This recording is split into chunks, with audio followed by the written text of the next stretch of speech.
This is the Lone Crater YouTube. We hope this video helps. In this video, I will show how to change the Volvo XC40 key battery. Start by finding the notch on the key fob and gently pry it open with a coin.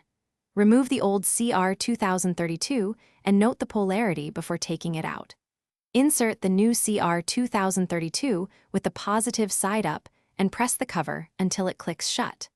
Finish by testing the lock and unlock buttons to confirm the remote works properly. Gather the items before you start to keep the process smooth and quick. Use a clean cloth under the fob to prevent scratches and to catch tiny parts.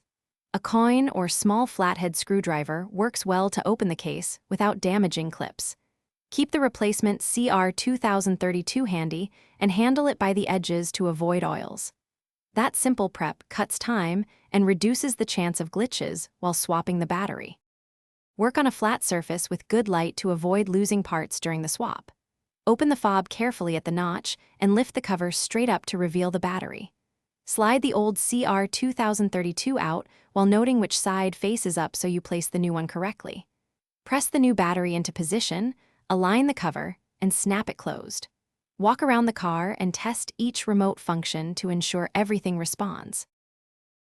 Thanks for watching. Consider subscribing if we helped you.